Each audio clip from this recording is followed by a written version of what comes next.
Matapos sabihin sa isang lalaki sa telepono na tumigil sa pagtawag, pumunta si Rhonda Phillips upang lumangoy. Ngunit habang nasa tubig, inatake siya ng isang estranghero na nagtangkang lunurin siya. Lumaban si Rhonda, ngunit nang sinubukan niyang umakyat palabas ng pool, pinalo siya ng lalaki na naging sanhi ng kanyang pagkawala. Pagkatapos, inilagay ng lalaki ang kanyang katawan sa isang bathtub na puno ng tubig. 5 buwan nang lumipat sa bahay si Gail, isang masipag na babaeng diborsyada kasama ang kanyang anak na si Becca. Habang tinitingnan ng pool, napansin ni Becca na marumi ito at iminungkahi na kumuha ng tagalinis ng pool. Binanggit ni Gail ang tungkol sa kanyang diborsyo na nagpakiramdam kay Becca na ang pagiging abala ng kanyang ina sa trabaho ang dahilan ng hiwalayan. Ngunit ipinaliwanag ni Gail na ang tunay na dahilan ay ang pagtataksil ng kanyang asawa. Inamin ni Becca na ayaw niyang maipit sa gitna ng problema, kaya humingi ng paumanhin si Gail at sinabi na ang paglipat ay para magsimula silang muli. Maya-maya, hiniram ni Becca ang susi ng sasakyan ni Gail upang pumunta sa isang tindahan ng sorbetes. Doon nakipagkita siya sa kanyang matalik na kaibigang si Jackie na nagpaalala sa kanya na may mga bagong hamon ang buhay kapag pumasok siya sa kolehiyo. Samantala, sa bahay sinubukan ni Gail manood ng TV ngunit walang signal. Narinig niya ang isang ingay sa labas at lumabas upang tignan. Doon niya nakita si Adam, ang tagalinis ng pool. Kinumpronta niya ito, ngunit mabilis namang humingi ng paumanhin si Adam na sinabing hindi niya alam na may bagong nakatira sa bahay. Habang paalis si Adam, naalala ni Gail ang sinabi ni Becca tungkol sa pagkuha ng tagalinis ng pool kaya nagpasya siyang upahan ito. Habang nasa loob ng bahay, sumilip si Gail sa bintana at napansin ang kakit-akit na itsura ni Adam. Dumating si Becca mula sa tindahan ng sorbetes at agad ding napansin si Adam. Nang ipakilala ni Adam ang sarili niya, tinawagan agad ni Becca si Jackie at sinabi na parang in love na siya rito. Kinagabihan, balak sanang magtrabaho ni Gail, ngunit nagdesisyong magpahinga muna. Naalala niya na ang dating may-ari ng bahay ay nawala sa bathtub kaya nagbago ang isip niya at naligo na lang sa shower. Kinabukasan, dumating si Jackie upang sunduin si Becca para sa tanghalian. Bago umalis, sinabi ni Becca sa kanyang ina na huwag puro trabaho at mag-enjoy naman. Pag-alis ni Becca may kumatok sa pinto. Pagbukas ni Gail, nakita niya si Adam na kailangang kunin ang ilang balde sa pool area. Habang nag-uusap sila, ibinahagi ni Adam na nawala na ang kanyang ina at iniwan siya ng kanyang ama nung bata pa siya. Naputol ang kanilang pag-uusap nang dumating si Tony, ang dating asawa ni Gail. Nagtanong ito kung bakit hindi pa niya pinipirmahan ang mga papeles ng diborsyo at ipinaliwanag ni Gail na inaayos pa ito ng kanyang abogado. Ipinagmalaki ni Tony ang plano niyang road trip kasama ang bago niyang kasintahang si Cindy at ipinakita ang bago niyang sasakyan. Pagbalik ni Adam mula sa pool, ipinakilala siya ni Gail kay Tony. Agad namang nag-flirt si Cindy kay Adam kaya mabilis siyang hinila ni Tony palayo. Matapos umalis sina Tony at Cindy, naglabas ng sama ng loob si Gail kay Adam tungkol sa kanyang dating asawa. Naiinis siya dahil ipinapakita ni Tony na parang siya ang masama sa mata ng kanilang anak. Pinayuhan siya ni Adam na mas mabuting wala na siya kay Tony. Tinanong ni Gail kung bakit kapag ang lalaki ang nakikipag-date sa mas bata, pinupuri ito, ngunit kapag babae, hinuhusgahan. Sumangayon si Adam at sinabi na ito ay isang dobleng pamantayan sa pelikula at telebisyon. Nabanggit ni Gail na hindi gumagana ang kanyang TV, kaya inalok ni Adam na ayusin ito. Matapos ayusin, sinabi ni Adam na dapat mag-relax na lang siya. Sinubukan niyang kumbinsihin si Gail na magpahinga at mag-enjoy, ngunit naramdaman ni Gail na may ibang intensyon ito kaya tinanggihan niya. Gayunpaman, nagpilit si Adam na bigyan siya ng masahe at hinimok siyang magpakasaya. Sa huli, bumigay si Gail at nagkaroon sila ng romantikong palakpakan. Samantala, sinabi ni Becca kay Jackie ang tungkol kay Adam. Sinubukan ni Jackie hanapin ang social media ni Adam, ngunit wala siyang makita. Gayunpaman, hinimok niya si Becca na sundin ang nararamdaman niya kung seryoso siya kay Adam. Kinabukasan, agad pinagsisihan ni Gail ang nangyari. Sinabi niya kay Adam na isang beses lang iyong pagkakamali, ngunit nasaktan si Adam. Binalikan niya ang sinabi ni Gail tungkol sa dobling pamantayan, lalo na nang sabihin nito na ayaw niyang maging katulad ng kanyang dating asawa. Pag-alis ni Adam, nag-ehersisyo siya sa kanyang bahay habang nagmumura tungkol sa pakiramdam na ginamit lang siya. Galit siyang sumuntok sa hangin at dito makikita na may mga litrato siya nina, Gail at Becca na nakadikit sa kanyang dingding. Kinahapunan, umuwi si Becca at nakita si Adam na nililinis ang pool. Naalala niya ang payo ni Jackie kaya nagpalit siya ng swimsuit para makuha ang atensyon ni Adam. Habang nagpapahid siya ng lotion sa kanyang katawan, inalok ni Adam na tulungan siyang lagyan ang kanyang likod. Habang paalis na si Adam, hindi sinasadyang nahila siya ni Becca papasok sa pool. Humingi siya ng paumanhin at ipinaliwanag na ideya lang iyon ni Jackie bago siya sumisid sa tubig. Maagang umuwi si Gail at nadatnan silang magkasama sa pool. Naiinis siya kaya tinawag niya si Adam sa isang tabi at sinabihan itong panatilihing pribado ang mga bagay. Binalaan din niya itong huwag ligawan si Becca dahil masyado pa itong bata para sa kanya. Tumugon si Adam na wala siyang karapatang makialam sa buhay niya lalo na ngayong tapos na ang namagitan sa kanila. Inimbitahan niya si Becca na lumabas sa darating na weekend. Kinabukasan, napansin ni Gail na bihis si Becca at tinanong kung saan ito pupunta. Nagsinungaling si Becca at sinabing mag-aaral sila ni Jackie sa library. Kahit nagduda, hindi na ito pinilit ni Gail. Nang sumagot si Becca ng may pagsusuplado at sinabing dapat magpaganda rin siya, nasaktan si Gail. Pero pinabayaan na lang niya ito. Kalaunan, nalaman niyang si Becca ay lumabas upang makipag-date kay Adam.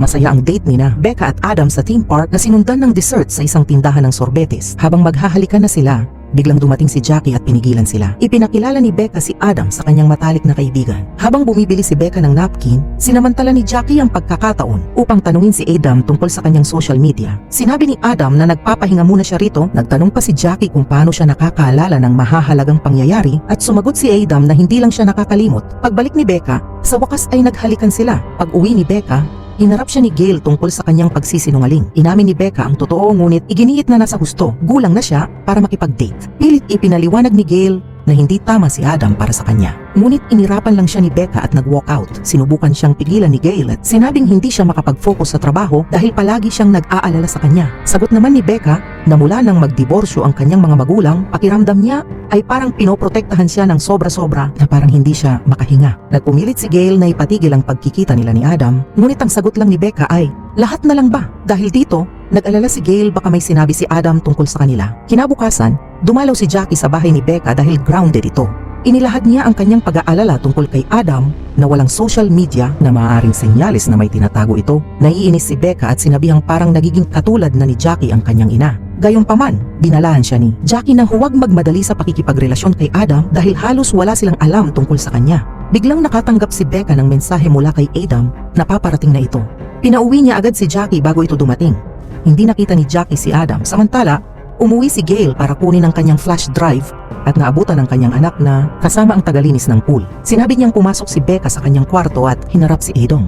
Inakusahan niya itong nililigawan si Becca para makaganti sa kanya. Pinatalsik niya ito sa trabaho, ngunit kalmado lang na sinabi ni Adam na alagaan niya ang sarili bago umalis. Labis na nasaktan si Gail sa nangyari at hindi na siya makapag-concentrate sa trabaho. Kinaumagahan, nakatanggap siya ng tawag mula sa kanyang boss na si Victoria matapos humingi ng paumanhin. Dahil hindi niya na ibalik agad ang trabaho, sinabi ni Victoria na magpahinga muna siya at pag-uusapan nila ang kanyang posisyon kinabukasan. Nagdesisyon si Gail na lumangoy upang makapag-relax. Ngunit nang tiningnan niya ang pool, may nakita siyang patay na daga sa skimmer. Dahil dito, kumuha siya ng bagong tagalinis ng pool, si Carlton. Habang naglilinis si Carlton, nabanggit nito na dati siyang nagtatrabaho para kay Rhonda bago pinalitan ni Adam. Sinabi rin niya ang mga usap-usapan tungkol sa isang lihim na relasyon sa pagitan nina Adam at Rhonda. Habang naglilinis, natuklasan ni Carlton ang isang ngipin na naipit sa drain ng pool. Dahil dito, nabahala si Gail at nagmadaling pumunta sa istasyon ng pulisya upang makipag-usap kay Detective Davidson na nagsisiyasat sa pagkawala ni Rhonda. Sa istasyon, tinanong ni Gail kung bakit may ngipin si Rhonda sa pool kung nawala siya sa bathtub. Tinanong din niya kung kilala ng mga pulis si Adam. Kinumpirma ni Detective Davidson na kilala nila ito ngunit wala silang ebidensyang nag-uugnay sa kanya sa pagkawala ni Rhonda. Iginiit ni Gail na dapat nilang imbestigahan ito ng mas malalim. Sa sobrang pag-aalala, sinubukan niyang tawagan si Becca ngunit hindi ito sumasagot. Pumunta siya sa bahay ni Jackie upang hanapin ang anak ngunit sinabi ni Jackie na hindi na siya kinakausap ni Becca. Ibinahagi ni Gail ang kanyang hinala na maaaring may kinalaman si Adam sa pagkawala ni Rhonda. Sumang-ayon si Jackie ngunit nag-alala rin siya na baka masyadong napapalapit si Becca kay Adam. Kinalaunan, sinubukan ni Jackie tawagan si Becca ngunit si Adam ang sumagot. Narinig niya ang hinala ni Jackie tungkol sa kanya kaya agad siyang nag-text mula sa cellphone ni Becca. Hinihikayat si Jackie na pumunta sa bahay bandang alas 11 ng gabi. Samantala, dumating si Becca at naghahalikan sila ni Adam. Nag-usap sila tungkol sa pagiging mapangkontrol ng kanilang mga ina. Ipinaliwanag ni Adam na minsan ang kontrol ay nagmumula sa pagmamahal, pero maaari ring itong gamitin bilang manipulasyon. Nang tanungin ni Becca kung may gumawa nito sa kanya, hindi siya nagbigay ng malinaw na sagot. Sinabi lamang niya na bagamat hindi ito nangangahulugang masama ang taong iyon, kaya niyang saktan ng sino mang humarang sa kanyang daan. Kinagabihan, sinubukang kausapin ni Gail si Becca tungkol sa kanyang mga pangamba kay Adam, ngunit nagkunwari lang itong natutulog. Samantala, Dumating si Jackie sa bahay at napansin ang isang sulat sa pinto na nagsasabing dumaan siya sa likod upang hindi magising si Gail. Sinunod niya ito ngunit biglang itinulak siya ni Adam sa pool dahilan upang mabali ang kanyang binti. Sa sobrang sakit sumigaw si Jackie kaya agad na lumabas sina Becca at Gail upang tulungan siya. Sinabi ni Jackie na isang hindi kilalang lalaki ang nagtulak sa kanya ngunit bago pa siya makapagturo tahimik nang nakaalis si Adam at dinala ang sulat upang walang ebidensya. Kinabukasan, habang naglalakad si Gail papunta sa opisina ng kanyang boss na si Victoria, nagulat siya nang makitang may mga regalo mula kay Adam sa kanyang desk. Hindi natuwa si Victoria at sinabing dapat paghiwalayin ni Gail ang trabaho at personal na buhay. Sinubukan ni Gail ipaliwanag na delikado si Adam ngunit nagbabala si Victoria na ayaw niyang magkaroon ng problema sa opisina. Sa lalong lumalalang sitwasyon, nakatanggap si Gail ng isang nakakatakot na mensahe mula kay Adam. Sa sobrang takot, pumunta siya sa kanyang dating asawa na si Tony at hiniling na harapin si Adam ng lalaki sa lalaki. Ipinaliwanag niya na si Adam ay nagpapadala ng mga mensahe sa kanya araw-araw, sinasabing ipinapaalala niya ang kanyang yumaong ina at nililigawan niya si Becca bilang ganti. Galit na galit si Tony kaya agad niyang hinarap si Adam, sinuntok ito at binalaan na lumayo sa kanyang mag-ina. Ngunit lumaban si Adam at sinabing mahal pa rin siya ni Gail. Ininsulto rin niya si Tony bilang masamang ama at asawa. Ipinahayag ni Adam na magiging masaya sila ni Gail at Becca na magkasama kaya napagtanto ni Tony kung gaano nakadelikado ang pag-iisip ni Adam. Kinabukasan, nagalit si Becca at hinarap ang kanyang ama tungkol sa pananakit kay Adam. Ipinakita niya ang mga larawan ni Adam na may pasa, ngunit ipinaliwanag ni Tony na isang beses lang niya itong sinuntok. Sinubukan niyang kumbinsihin si Becca na delikado si Adam, ngunit hindi siya naniwala at umalis ng galit. Sa malayo, pinaplano na ni Adam ang kanyang susunod na hakbang. Kinalaunan, tinawagan ni Gail si Tony at sinabing ipinapadala rin sa kanya ni Adam ang parehong mga larawan ng kanyang pasa. Mas lalong nag-alala si Tony. Nang mapansin ng kanyang kasintahang si Cindy ang kanyang pagkabalisa, inaya siya nitong mag-relax sa jacuzzi. Ngunit nang pumasok si Tony sa tubig, biglang nasunog ang kanyang balat. Agad siyang dinala ni Cindy sa ospital. Kinabukasan, dinalaw ni Gail si Tony sa ospital at nalaman niyang may nagbuhos ng chemical sa jacuzzi dahilan ng kanyang mga paso. Samantala, habang nagbabantay ng isang mansyon si Adam, dinala niya roon si Becca. Sinabi niyang gusto niyang makita kung ano ang nagawa ng kanyang ina. Naging hindi komportable si Becca at napagtanto niyang may nararamdaman si Adam para kay Gail.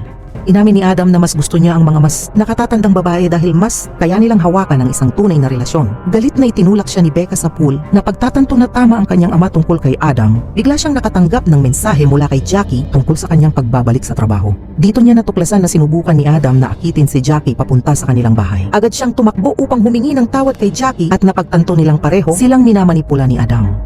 Nang makita nilang malapit lang si Adam, agad tumawag ng pulis si Jackie habang si Becca naman ay nagmamadaling umuwi. Samantala, natapos na ni Carlton ang paglilinis ng pool. Tumawag si Detective Davidson kay Gail at sinabi na natagpuan ang fingerprints ni Adam sa jacuzzi ni Tony.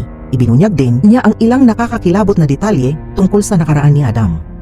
Pagdating ni Becca sa bahay, humingi siya ng tawad kay Gail sa lahat ng nangyari. Habang nilalak ni Carlton ang pinto sa likod, biglang tinapos siya ni Adam at itinapon ang kanyang labi sa pool. Nalaman ni Gail na nakapasok na si Adam kaya agad siyang tumakbo paakyat kasama si Becca upang magtago. Nakita ni Becca ang kotse ni Adam sa labas. Ngunit bago siya makakilos, tinamaan siya ni Adam at nawalan ng malay. Sinubukan siyang tulungan ni Gail ngunit natumba siya. Nagising si Gail sa kama, napapalibutan ng mga talulot ng bulaklak. Kinabahan siya at agad hinanap si Becca. Nakita niyang wala ito sa kanyang kwarto at sa ibaba nadatnan niya si Adam na naghanda ng hapunan. Inaya siyang sumayaw at binanggit ng kaswal na hindi na sila guguluhin ni Becca. Inamin ni Adam na siya ang may kagagawan sa pagkawala ni Rhonda at sa pananakit sa kanyang dating asawa. Sa sobrang takot, tumakbo si Gail palabas at natagpuan ang labi ni Carlton, pati na rin si Becca na nakakadena sa pool. Hinabol sila ni Adam ngunit nagawa siyang tamaan ni Gail gamit ang pool net. Napalaya niya si Becca ngunit muling nakapasok si Adam sa bahay kaya tumakbo silang mag-ina sa itaas upang magtago. Gumawa ng ingay si Gail sa banyo dahilan upang madulas si Adam sa bathtub. Hawak ang hairdryer, tinakot siya ni Gail. Nakukuryentihin siya habang tinatawagan ni Becca ang pulis. Agad dumating si Detective Davidson at inaresto si Adam. Sa wakas, ligtas na sina Gail at Becca. At dito nagtatapos ang pelikula. Salamat sa panunood.